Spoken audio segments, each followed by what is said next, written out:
It's time to get into our AFC matchups, and we're kicking things off with the game across the pond. It's the Denver Broncos and the Jacksonville Jaguars in London. These two teams battling it out across the way. The Jaguars enter this game 2-5. Broncos also enter this game at 2-5. The Jags are favored, though, in London, 2.5 points with an over-under of just 39.5. Russell Wilson, like you said, AJ, will be starting in this game. What do you expect to see from this offense against the Jaguars across the in London? Not much. Not much change. I mean, we're 8 weeks in now, and we keep thinking they're going to get it together and they'll figure it out, and they just haven't been able to. It's not even so much that Russ has played with a shoulder injury and then a hamstring injury and a lat and this and that. I mean, he doesn't seem to have this chemistry down with his team either. You look at what he does, you look at what Brady does, and there's just miscues all over the place. His vision's off. He's missing receivers that are open. He's not taking receivers that are open when the defense is giving it to him. Losing Javonte Williams has proven to be a much bigger piece because it doesn't seem like they really want to trust Melvin Gordon. Latavius Murray and Mike Boone sub in and out. There's a lot of shuffling going on this offense to try to make something work, and it's not going to be there. And then I fear, and there's no proof to this. It's just a theory and a thought process. I have a feeling that if they are not looking like they're winning this game handedly, which let's be honest, they probably won't, they're going to be conservative with some pieces because they're going to be looking to make some trades coming on this deadline.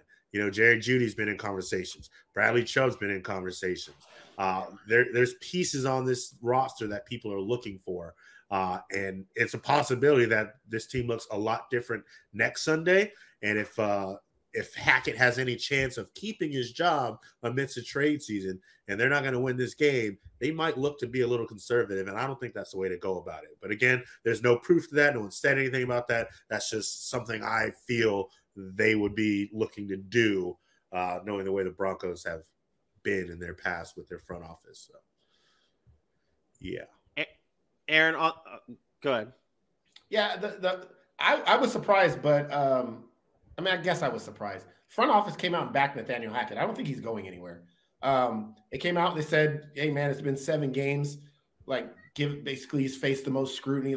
Give the guy a shot, which I'm not opposed. I do like that mentality as a front office because I do think we often jump to just want to move to the next guy really, really quickly. And despite him not being good so far, he's a first-time head coach. Is he learning just like everybody else as a young, inexperienced head coach? Absolutely. And one thing I know that doesn't work in the NFL is when you shuffle through coach after coach after coach after coach. It just doesn't work. So if they say they want to give him 2 years to figure it out, to show progress, sure, I'm okay with that. So I like that they came out and said, hey, kind of pump the brakes on the Nathaniel Hackett hate. Let him figure it out. The Javonte Williams point, the reason they don't trust Melvin Gordon is because he's not good. They don't want to trust him because he's old and inefficient. He's not a good running back anymore. Javonte Williams proved to be the better back. They got a bunch of veterans that are just guys that you can trust to put in there to be who they are, but they're not going to be special. That's hurt them. But I'm with you on the couple of pieces that they might decide to move. I think that's where I have struggle wrapping my head around it, because if you thought you were a quarterback away and you still believe in Russell Wilson, then you don't move anybody. You just say, we got to figure it out. And you give me another offseason or whatever to figure it out. So hopefully that's not the case. Yeah. And go ahead and ask your Jacksonville question, Vinny. I knew you were going to go there. So. Yeah, no, that's where I was going. I want to cap what you just said off, because we saw it, and although it's not paying off now in terms of Cliff Kingsbury with Arizona, when he got that extension and when we were talking about that, we were like, okay, give him that time. You can't just rotate and cycle through quarterbacks, extend them, give him that time. Obviously, it's not paying out. That's a similar situation to what you said with Nathaniel Hackett, where you just have to give him time. Sure, it might not work. It might not pan out. He might suck. But you can't just keep cycling through if you ever want a chance to win anything. A team that has gone through a lot of coaches in the past is the Jacksonville Jaguars, now on head coach number whatever, and Doug Peterson coming in. And this team had that stretch of 2 or 3 games where they looked good. And we thought this team was moving forward. And then they start losing, and now they're on a losing streak. They had another close loss last week to the New York Giants. What do we need to see from this? Like, what do the Jaguars need to do to get this ship back on track and start winning these closer games? Like, how do they finish these games, Aaron? I keep playing them. They need experience. These moments right now will help them win next year. Like I told you guys this at the beginning of the season. They're going to be in games. They are a much better football team. Despite what people say, oh, they're not playing good football. They are playing good football for how young that they are. They just have to find a way to finish them. That doesn't happen just because you think somebody's super talented. It happens with experience. Daniel Jones is the exact proving that point right now. Geno Smith is proving that point right now. These are not guys we say are uber talented that are great that they're going to be, but they've been in this league now for 4, 5, 6, 7 years in Geno Smith's case, and they've seen it. They know what it takes to win those games. They don't always have the ability, but they know what it takes. And that's where the Jaguars are at now. They're in that kind of transition period in between being rookies and getting to the point where they say, okay, we've seen this, we know what this NFL is like. We know what we need to do in these big moments. I continue to say, like, I'm probably the least panicked on the Jaguars. I think they're trending like not just this way. They're trending like they're going up, and people aren't really realizing it because they're not, winning the football game. But I like what they've done. Their defense is still really good in my opinion. They're tied with the Cowboys in highest pass rush rate. They talked about trading Josh Allen. I'm not sure about that. I heard that report that there's a Josh Allen report that he might be on the move. I don't know why they would do that. Wow. Yes. Excuse me. Where did you hear that? There's a report out there. Yeah. There's a report out there that they're getting looks and that they're thinking about shopping him. But I would cry. I would cry. I don't know if I would do that if I'm them, but I'm just saying, like, that defense is talented. It's young. It's getting better.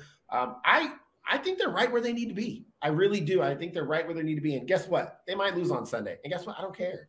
I don't care. This is all about the development of Trevor Lawrence. Continue to gain that experience so that next year and the year after, with that young team now a year older, him in a system for 2 years, you can look to him and say, we did it. We got the right quarterback.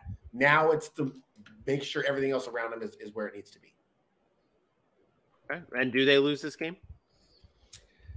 Yeah, no. I think I don't know. Remember what I said, but I think I took the Jaguars in this one. Yeah, I like them. I like them across the pond. Denver's just, I can't trust them. Give me the Jaguars. It's sad when you can't trust Denver and you're taking the Jags. Yeah, give me Jacksonville in this one. Low scoring game because Denver can't score. I think Jacksonville pulls this one out and wins 23-17. AJ? Yeah, I got the Jaguars as well, 23-21. Also think it's low scoring. Also think it's close.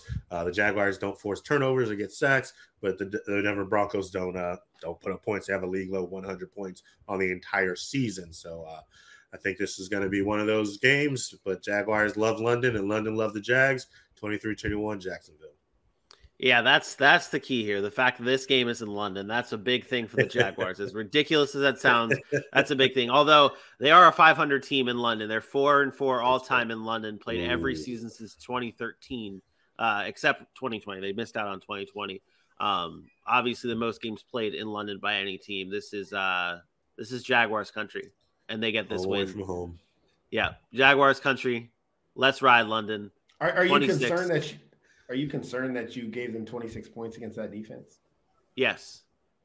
But I think if the Jaguars are to win games, they're going to have to score more than 24. Like, it's a weird thing. I get what you're saying.